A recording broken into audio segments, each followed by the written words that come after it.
Psikologo Fakultas Teknik Komputer Program Studi Informatika. Kami dari kelompok 1 semester 5. Video ini dibuat untuk memenuhi salah satu tugas pada mata kuliah keamanan web dengan dosen pengampu Permadi Kusuma Eskom Mkom.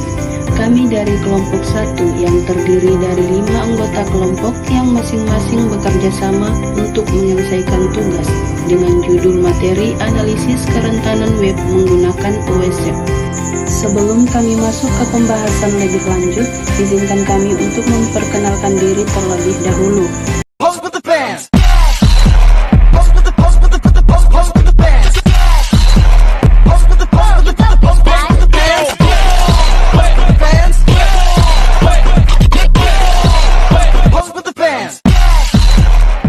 Warahmatullahi wabarakatuh. Perkenalkan, nama saya Fadal Muhammad dengan 30441105 dari kelompok 1.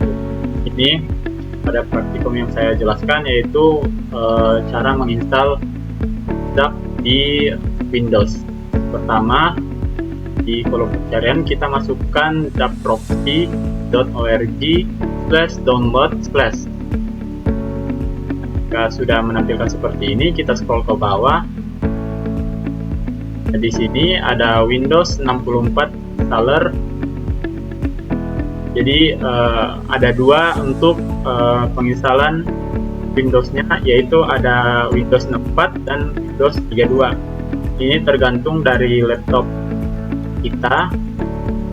Ini saya install Windows 64 karena tipe Windows saya yaitu 64.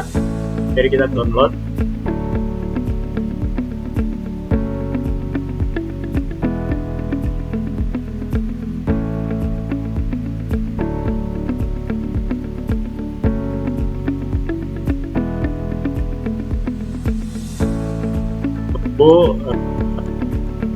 Zapnya terdownload sampai selesai.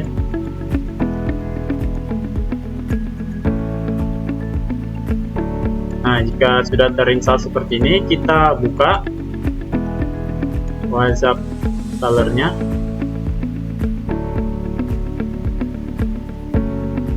Sini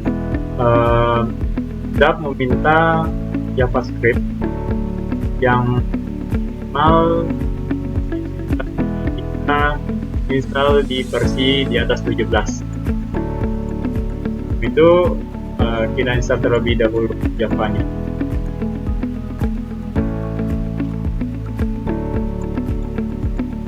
Ini saya sudah menginstal Java JDK-nya di versi 25 di website adaptium.net.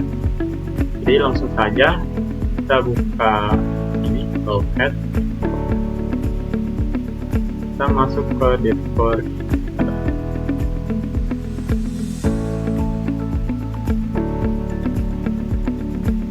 lalu ke bit, terus Java, lalu tekan open.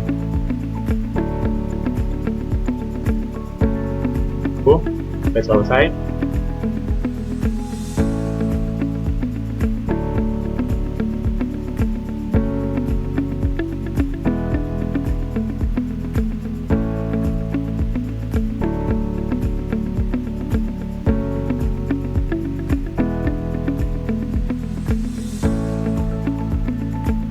Ini kita pencet next,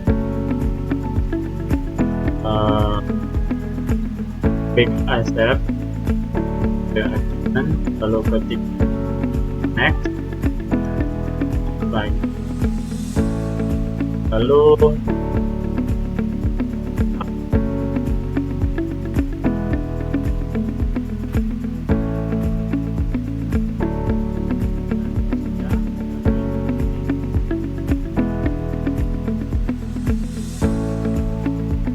dan di sini bisa dilihat bahwa Zapnya sudah terinstall. Maka dari itu kita buka Zap, aplikasi Zapnya.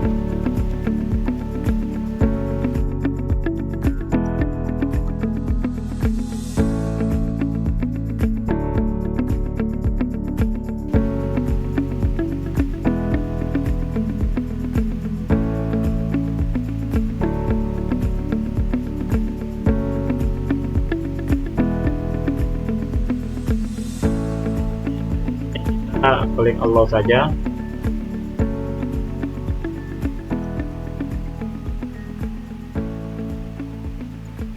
Ini bisa kita close saja.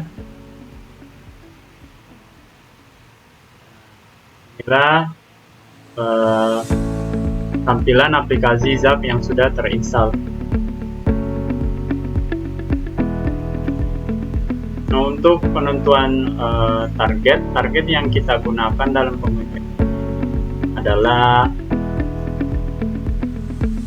web Sopola, yaitu Semansa 80 Jakarta. Oke.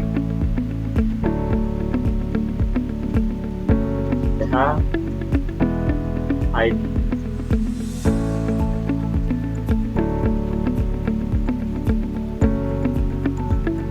Yang dilakukan dengan memperhatikan aspek etika dan legalitas, itu hanya melakukan scanning pada website yang digunakan untuk diuji. Untuk langkah berikutnya dijelaskan oleh teman kelompok saya. Sekian dari saya, terima kasih. Saya Muhammad Fota Sarusri. Di sini saya akan menjelaskan cara melakukan traditional spider dan Ajax spider. Yang pertama, kita buka aplikasi Zap-nya, kemudian kita pilih Mozilla bawaan Zap.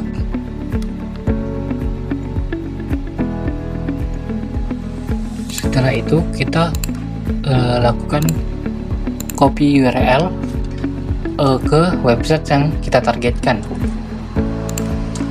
Setelah itu kita pastikan di sini. Kita tunggu sampai proses loadingnya itu selesai. Nah, setelah itu kita kembali ke Zap-nya. Maka di sini akan muncul URL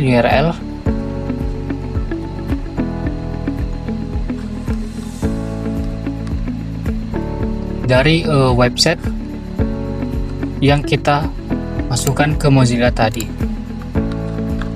Untuk melakukan traditional spider, kita cukup melakukan klik kanan pada URL OSMA-nya ini. Kita klik kanan, kita tag, lalu kita pilih spider. Kita start scan. Kemudian di sini dia akan melakukan scan. Kita tunggu hingga prosesnya selesai. Setelah selesai, dia akan memunculkan URL baru. Di sini kita bisa lihat ada beberapa tambahan dari scanning spider, traditional spidernya. Nah, sekarang untuk Ajax spider, perbedaannya itu ada di prosesnya. Ajax spider itu lebih ke website dinamis, jadi dia itu bisa mengklik tombol-tombolnya secara otomatis. Cara melakukannya, kita klik kanan lagi di URL-nya ini, kemudian kita tag, kita pilih Ajax spider. Proses Ajax spider-nya ini akan membutuhkan waktu lebih lama dari traditional spider. Nah, setelah proses Ajax spider-nya itu selesai, dia akan memunculkan URL baru yang tidak bisa di scanning oleh traditional spider. Nah, di sini bisa kita lihat dia menemukan URL baru yang tidak bisa dideteksi oleh traditional spider. Kita lihat lagi. Nah, jadi itu dia proses traditional spider dan Ajax spider. Oke, baik, di sini kita akan menganalisis tentang suatu web. Kemudian web yang kita gunakan itu adalah web dari SMA Negeri 80 Jakarta. Di aplikasi UAS Lab ini kita menggunakan automated scan dengan cara masukkan link suatu website dengan mengklik attack, dan proses analisis kerentanan akan berjalan. Nah, setelah selesai, di sini akan muncul alerts Jumlah alertsnya di sini ada 18. Adapun fungsi dari alerts itu berfungsi untuk mengidentifikasi kelemahan keamanan pada website, kemudian menunjukkan tingkat risiko dari setiap kerentanan, memberikan informasi teknis mengenai lokasi kerentanan, dan menyediakan rekomendasi perbaikan sesuai standar keamanan webs. Nah, pada bagian alert di sini ada absence of anti-CSRF tokens, yang mana description-nya ini tidak ditemukan token anti-CSRF pada formulir pengiriman HTML, di mana kerentanan ini menunjukkan bahwa aplikasi web belum menerapkan mekanisme perlindungan terhadap serangan cross-site request forgery CSRF, yang dimana CSRF adalah jenis serangan di mana penyerang memanfaatkan sesi aktif pengguna untuk mengirim permintaan HTTP ke server tanpa sepengetahuan pengguna. Untuk solusi seperti ini, untuk mengatasinya bisa dengan penerapan token anti CSRF, yang dimana disarankan untuk menggunakan token ini yang unik pada setiap formulir. Token ini harus diverifikasi oleh server saat formulir dikirim, sehingga hanya permintaan yang sah yang dapat diproses. Selanjutnya di sini ada Content Security Police atau CSP, Header Not Set Systemic, di mana kerentanan ini menunjukkan bahwa si website belum menggunakan header keamanan Content Security Police sebagai mekanisme perlindungan tambahan. Tanpa CSP, browser tidak memiliki batasan yang jelas terkait sumber konten mana yang boleh dimuat oleh halaman web. Kondisi ini meningkatkan risiko terjadinya serangan keamanan, khususnya cross-site scripting dan serangan injeksi data, di mana penyerang dapat menyisipkan atau menjalankan script berbahaya pada halaman website. Untuk solusinya yaitu menerapkan header content security police.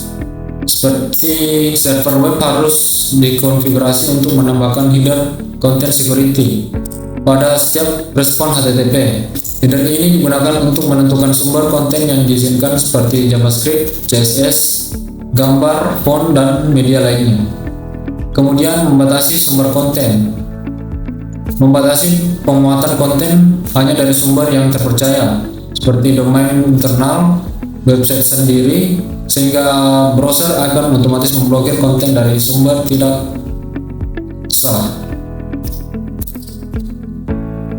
Kemudian yang selanjutnya ada cross domain configuration, yaitu kerentanan ini menunjukkan bahwa server web mengizinkan pengambilan data melalui peramban web dari domain lain akibat konfigurasi CORS yang terlalu longgar. Kondisi ini memungkinkan data diakses oleh pihak yang tidak berwenang tanpa proses autentikasi yang memadai. Kesalahan konfigurasi CORS dapat dimanfaatkan oleh penyerang untuk membaca dan dengan data sensitif melalui browser, terutama jika server mengizinkan permintaan dari semua origin atau domain yang tidak terpercaya. Solusi kerentanan ini dapat diatasi dengan pembatasan domain yang diizinkan dengan konfigurasi header access control allow origin hanya untuk domain yang benar-benar dipercaya, sehingga permintaan dari domain lain akan diblokir oleh browser. Kemudian bisa diatasi dengan menghapus header CORS jika tidak diperlukan. Jika website tidak memerlukan akses lintas domain, sebaiknya hapus seluruh header CORS, sehingga browser akan menerapkan same origin policy secara penuh dan lebih ketat. Baik, kerentanan selanjutnya yaitu cookie without subsite attribute. Deskripsi kerentanannya yaitu cookie pada website ditemukan tidak menggunakan atribut subsite. Hal ini menyebabkan cookie tetap dikirim oleh browser ketika terjadi permintaan dari situs lain atau lintas situs. Kondisi ini berpotensi dimanfaatkan oleh penyerang untuk melakukan serangan keamanan seperti cross-site request forgery atau CSRF dan penyalahgunaan sesi pengguna. Adapun solusi dan rekomendasi perbaikannya itu untuk mengatasi kerentanan ini disarankan agar semua cookie, khususnya cookie sesi, diatur dengan atribut SomeSite. Nilai yang direkomendasikan adalah SomeSite sama dengan lax untuk mengizinkan pengiriman cookie hanya pada kondisi tertentu yang masih aman. SomeSite strict untuk tingkat keamanan yang lebih tinggi karena cookie hanya dikirim saat permintaan berasal dari situs yang sama. Dengan menerapkan atribut SomeSite, browser akan secara otomatis membatasi pengiriman cookie pada permintaan lintas situs, sehingga resiko serangan cache RF dan penyalahgunaan cookie dapat diminimalkan. Berikutnya, kerentanan Strict Transport Security Header Not Set.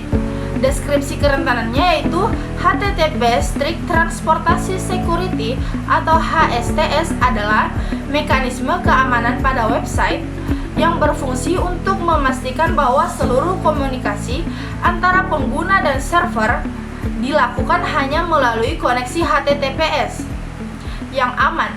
Dengan HSTS, server memberikan instruksi kepada browser agar tidak lagi menggunakan koneksi HTTP biasa dan selalu beralih ke HTTPS yang telah dilindungi oleh enkripsi TLS atau SSL. Adapun solusinya yaitu untuk mengatasi masalah tersebut, server web perlu dikonfigurasi agar menerapkan header strict transport security pada setiap respon HTTPS. Header ini akan memaksa browser untuk selalu menggunakan koneksi HTTPS dalam jangka waktu tertentu dan menolak koneksi yang tidak aman. Selain itu, pastikan seluruh komponen sistem seperti web server, server aplikasi, dan load balancer telah dikonfigurasi dengan benar agar mendukung dan menerapkan HSTS secara konsisten. Dengan penerapan HSTS, risiko serangan seperti penyadapan data dan man in the middle dapat diminimalkan sehingga keamanan website menjadi lebih terjamin. Baik, mungkin itu saja yang dapat kami jelaskan mengenai materi analisis kerentanan menggunakan OWASP. Jika ada kesalahan mohon dimaafkan. Wassalamualaikum warahmatullahi wabarakatuh.